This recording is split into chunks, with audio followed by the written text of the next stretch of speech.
کہانیوں کی دنیا میں سے آج ہم آپ کو سنائیں گے گھمنڈ کی سزا کہانی۔ ایک دفعہ کا ذکر ہے، ایک رحم دل بادشاہ حکومت کرتا تھا۔ اس کی رعایا اس سے بے حد خوش تھی۔ بادشاہ کی اولاد نرینہ نہیں تھی، بس ایک بیٹی جمیلہ تھی جو بڑی منہ پھٹ اور بدتمیز تھی۔ بادشاہ کو آئے دن اس کی شکایتیں سننے کو ملتی، مگر وہ اپنی بیٹی کو سمجھانے کے سوا اور کچھ نہیں کر سکتا تھا۔ دراصل شہزادی جمیلہ کی ماں بچپن میں ہی فوت ہو گئی تھی اور شہزادی کنیزوں کی ذمہ داری بن گئی۔ کنیزوں کے بیجا لاڈ پیار نے اسے بگاڑ کر رکھ دیا۔ جب شہزادی جمیلہ جوان ہوئی تو بادشاہ کو اس کی شادی کی فکر لاحق ہونے لگی۔ اس نے اپنے مصاحبوں سے صلاح مشورہ کیا تو سب نے مل کر مشورہ دیا کہ مختلف ممالک کے شہزادوں کو محل میں مدعو کیا جائے۔ شہزادی کو جو شہزادہ پسند آئے اسی سے اس کی شادی طے کر دی جائے۔ بادشاہ کو یہ مشورہ پسند آیا اور اس نے تمام ممالک میں قاصد دوڑا دیے۔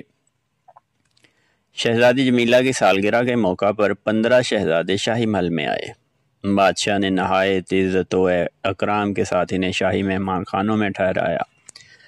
سالگرہ کی تقریب اور بادشاہ نے اعلان کیا کہ شہزادی جس شہزادے کو پسند کرے گی اس کے ساتھ شادی کر دی جائے گی اور منتخب شہزادہ اس ملک کا اگلا بادشاہ بھی قرار پائے گا۔ یہ سن کر شہزادوں نے شہزادی کو اپنی طرف متوجہ کرنے کی ہر ممکن کوشش کا آغاز کر دیا۔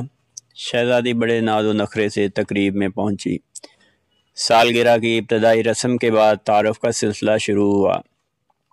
ہر ایک شہزادہ شہزادی کے سامنے کھڑا ہو کر اپنا تعارف پیش کرتا۔ وہ شہزادی کو خوش رکھنے اور آرام دینے کا وعدہ کرتا۔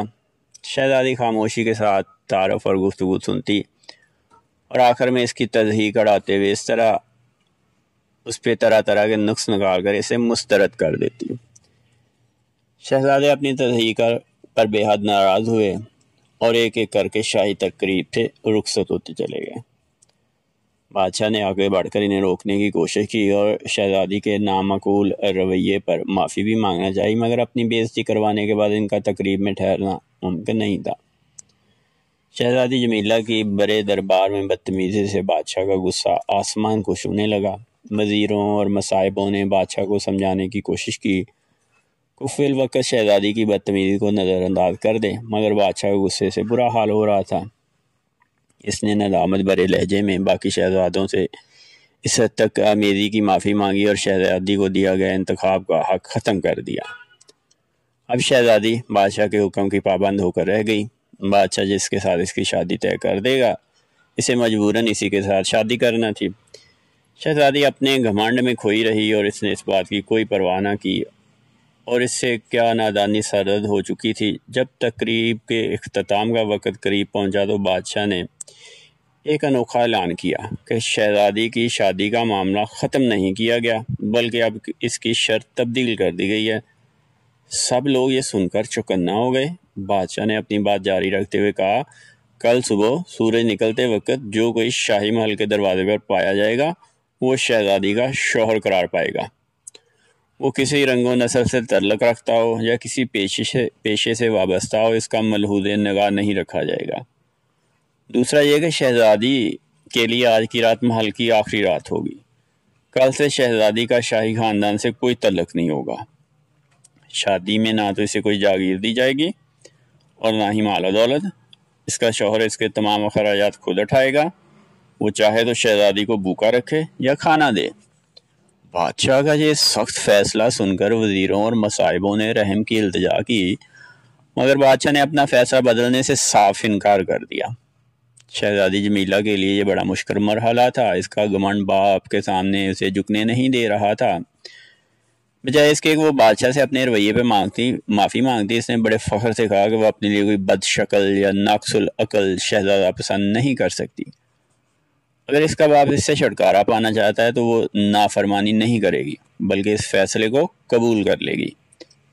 دوسرے دن سورج نکلتے وقت ایک فقیر شاہی محل کے دروازے پر پہنچا اور سارنگی بجا کر بادشاہ سے خیرات مانگنے لگا۔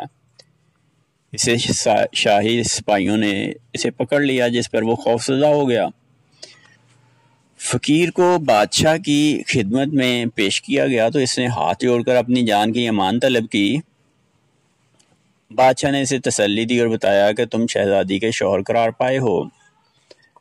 فقیر یہ سن کر پریشان ہونے لگا کہ حضور مجھے خیرات کے سوا اور کچھ نہیں چاہیے۔ بادشاہ نے دو ٹوک الفاظ میں کہا کہ تمہیں شہزادی سے شادی کرنا ہوگی ورنہ تمہاری گردن اڑا دی جائے گی۔ یہ سن کر فقیر سہم گیا اور بادشاہ کے سامنے سر تسلیم خم کر لیا۔ شہزادی کو اسی وقت بلوایا گیا۔ شہزادی نے اپنے ہونے والے شوہر کی حالت دیکھی تو وہ بڑی تلملائی۔ فقیر کے کپڑوں پر پیبند لگے ہوئے تھے، جوتے گھسٹ گھسٹ کر پھٹ چکے تھے، چہرے پہ عجیب سی کھچڑی داڑھی پھیلی ہوئی تھی۔ شہزادی جمیلہ کی شاہی پوشاک اتروا کر عام سا لباس اسے پہنا دیا گیا اور سادہ سی رسم کے بعد شہزادی کو فقیر کی بیوی بنا دیا گیا۔ فقیر ہکا بکا کھڑا یہ سب دیکھتا رہا۔ شہزادی اپنی خستہ حالی دیکھ کر رونے لگی مگر بادشاہ کو ذرا ترس نہیں آیا۔ فقیر نے شہزادی کا بازو پکڑا اور اسے لے کر چل پڑا۔ وہ اسے ساتھ لے کر میلوں چلتا رہا اور شام کے وقت ایک ٹوٹے پھوٹے مکان پر لے آیا۔ اس نے اسے مکان میں بٹھایا اور کھانا پکانے کی فرمائش کی۔ شہزادی نے رو کر بتایا کہ اسے تو کھانا پکانا ہی نہیں آتا۔ فقیر نے افسوس سے کہا کہ کھانا تو بازار میں پیسوں کا ملتا ہے، اگر تم چاہتی ہو کہ پیٹ بھر کر روٹی کھاؤ تو تمہیں کوئی نہ کوئی کام کرنا ہوگا۔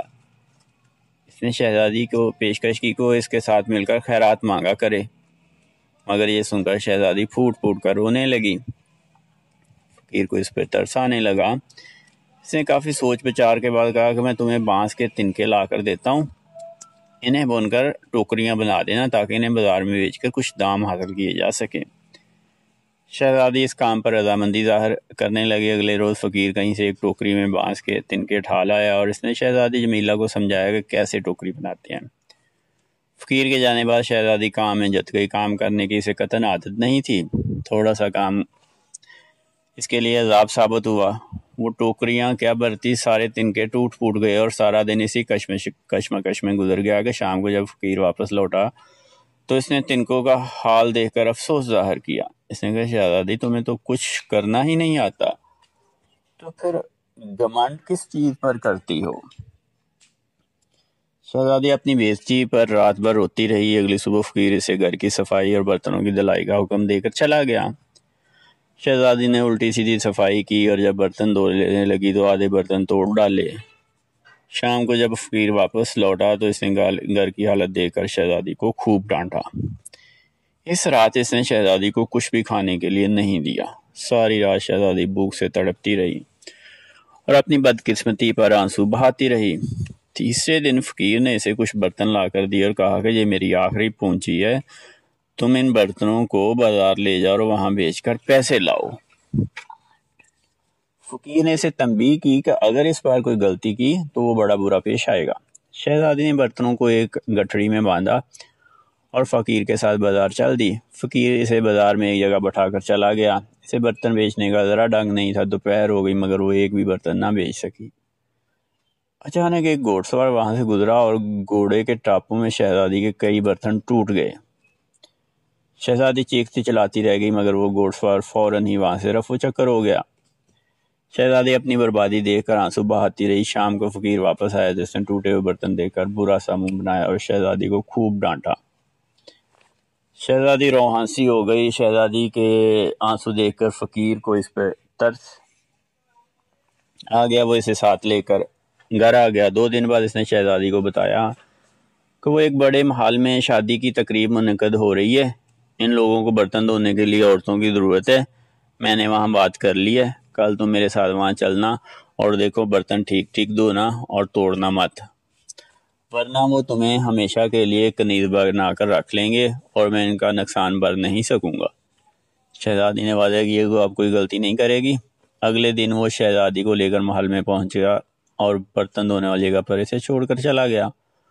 وہ خاموشی سے برتن دھوتی رہی اور ساتھ ساتھ چپکے چپکے آنسو بہاتی رہی۔ شہزادی کا سارا گھمنڈ چکنا چور ہو چکا تھا۔ وہ اپنے ناروا رویے پر بے حد پچھتا رہی تھی۔ ایک بہروپیہ اس کے قریب سے گزرا تو شہزادی نے پوچھ لیا یہ کس کی شادی ہو رہی ہے؟